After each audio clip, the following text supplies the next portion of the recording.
రాష్ట్రంపై చలి పంజా విసురుతోంది. అత్యల్ప టెంపరేచర్లు నమోదవుతుండటంతో జనం చలితో వణుకుతున్నారు. మరోవైపు సిటీని పొగమంచు కప్పేస్తోంది. ఫాగ్ ఎఫెక్ట్తో వాహనదారులు ఇబ్బందులు పడుతున్నారు. ఉదయం 9 గంటల వరకు పొగమంచు ప్రభావం ఉంటుంది. చలి తీవ్రత ఉండడంతో పిల్లలు, వృద్ధులు జాగ్రత్తగా ఉండాలంటున్నారు డాక్టర్లు. సిటీలోని చలి తీవ్రతపై మరిన్ని డీటెయిల్స్ రిపోర్టర్ రాంప్రసాద్ అందిస్తారు. చలి పంజా విసురుతుందని చెప్పవచ్చు. ముఖ్యంగా తెలంగాణ రాష్ట్రంలోని చాలా జిల్లాలలో కూడా ఉష్ణోగ్రతలు అనేటివి చాలా తక్కువ స్థాయిలో, కనిష్ట స్థాయిలో నమోదవుతున్నాయి. అంతేకాకుండా మనం చూస్తే తెలంగాణ రాష్ట్రంలో ఇప్పటికే ఉన్నటువంటి ఉష్ణోగ్రతలతో పాటు రానున్న రోజుల్లో ఉష్ణోగ్రతలు కనిష్ట స్థాయి నుంచి మరీ తక్కువగా ఉండే అవకాశం ఉందని వాతావరణ శాఖ అయితే చెప్తా ఉంది. ముఖ్యంగా హైదరాబాద్లో పరిస్థితి గమనించినట్లయితే మనం ప్రస్తుతం హైదరాబాద్లో ఉన్నటువంటి కేబుల్ బ్రిడ్జ్ పైన అయితే ఉన్నాము. ఇటు చలితో పాటు మనకు ఇక్కడ ఫాగ్ను కూడా గమనించవచ్చు. ఎందుకంటే ఉదయం వేళల్లోనే అత్యధికంగా ఫాగ్ ఇక్కడ మనకైతే పొగమంచు కూడా దట్టంగా కురుస్తుందని చెప్పవచ్చు. ఎందుకంటే ఇటు వాతావరణ శాఖ అధికారుల సూచనల మేరకు అయితే ఇప్పటికే మనం చూస్తున్నాం, ప్రతి ఉదయం కూడా ఇటు పొగమంచుతో పాటు మబ్బుగా ఉండేటువంటి అవకాశం ఉంటుందని చెప్పేసి వాతావరణ శాఖ అధికారులు అయితే చెప్పడం జరిగింది.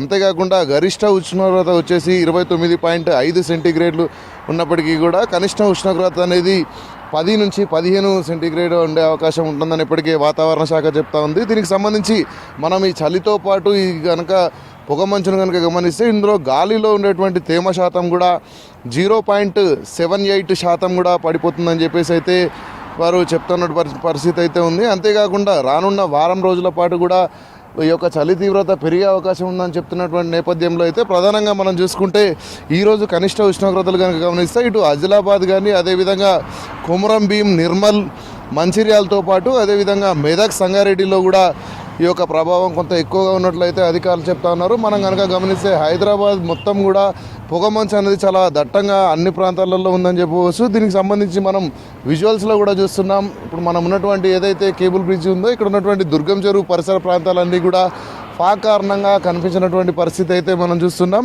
ప్రధానంగా ఈ చలికాలంలో అయితే ఇప్పటికే ప్రజలందరూ కూడా అప్రమత్తంగా ఉండాలంటూ కూడా ఇటు వాతావరణ శాఖ అయితే చెప్తా ఉంది. అంతేకాకుండా ఇటు వైద్యులు కూడా, ఎందుకంటే చలికాలం అనగానే ముఖ్యంగా గుర్తొచ్చేది చిన్నపిల్లలకు సంబంధించి అయితే ఇటు శ్వాసకోశ ఇబ్బందులు వస్తాయని చెప్తున్న నేపథ్యంలో ఇటు వృద్ధులు సైతం గుండె జబ్బులు లాంటి ప్రమాదాలు వచ్చేటువంటి అవకాశం ఉంది. అంతేకాకుండా అన్ఎక్స్పెక్టెడ్గా ఇటు హార్ట్ అటాక్ల వంటివి కూడా వచ్చే ప్రమాదం ఉందని చెప్పేసి అయితే వైద్యులు సూచిస్తున్న నేపథ్యంలో పిల్లలు, వృద్ధులతో పాటు ప్రజలందరూ కూడా అప్రమత్తంగా ఉండాలి. ఎందుకంటే చలికాలంలో ఎలాంటి ఇబ్బందులు పడకుండా ఉండేందుకైతే ఎప్పటికీ తీసుకోవాల్సినటువంటి జాగ్రత్తల పట్ల అయితే ప్రజలు అప్రమత్తంగా ఉన్నట్లయితేనే ఎలాంటి ఇబ్బందులు తలెత్తవని చెప్తున్నారు. మనం కనుక గమనిస్తే ఇటు రాష్ట్ర వ్యాప్తంగా కూడా చాలా జిల్లాలలో అయితే, ముఖ్యంగా ఇటు ఆదిలాబాద్ జిల్లాలో అయితే కనిష్ట ఉష్ణోగ్రతలు నమోదవుతున్నటువంటి పరిస్థితిని మనం చూస్తున్నాం.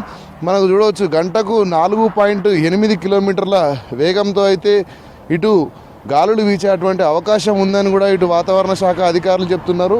4.8 కిలోమీటర్ల వేగంతో వీస్తున్నటువంటి గాలుల కారణంగా అయితే ఇటు ప్రజలు కొంత ఇబ్బంది పడే అవకాశం ఉంది. ఇటు ఒకవైపు ఇటు గాలులు, అదేవిధంగా ఇటు చలితో పాటు మనం కనుక గమనిస్తే ఇటు ఫాగ్ ఏదైతే ఉందో ఫాగ్ కారణంగా హైదరాబాద్ వ్యాప్తంగా తెల్లవారుజాము నుంచే వివిధ ప్రాంతాలకు వెళ్ళేటువంటి ఉద్యోగులు కానీ, ప్రజలు కానీ వీరందరూ కూడా తీవ్ర ఇబ్బందులు పడుతున్నటువంటి పరిస్థితి. ఎందుకంటే ఫాగ్ కారణంగా ప్రధాన రహదారులపైన ఎదురుగా వస్తున్నటువంటి వాహనాలను కూడా గుర్తించలేనటువంటి పరిస్థితి అయితే హైదరాబాద్ వ్యాప్తంగా కొనసాగుతూ ఉంది. ముఖ్యంగా మనం చూడవచ్చు, ఇటు కార్యాలయాలకు వెళ్ళేటువంటి వాళ్ళకైతే దీనికి సంబంధించి ఇప్పటికే తెల్లవారుజామున కూడా ఏదైతే 7:30 దాటేంత వరకు కూడా సూర్యుడు కనిపించకపోవడంతో అయితే రాత్రి సమయం లాగానే కనిపిస్తూ ఉంది. 7 గంటలు దాటి 7:30 దాటినప్పటికీ కూడా సూర్యుడు ప్రతిరోజు ఇదే విధంగా ఆలస్యం అవుతున్నటువంటి దృశ్యాలను అయితే మనం చూస్తున్నాం. అంతేకాకుండా సూర్యరశ్మి వచ్చిన అనంతరం మాత్రమే కొంత ఫాగ్ అయితే తగ్గుముఖం పడిన నేపథ్యంలో ఉదయం 10:30 దాటిన తర్వాత కూడా చాలా ప్రాంతాలలో ఫాగ్ అనేది అయితే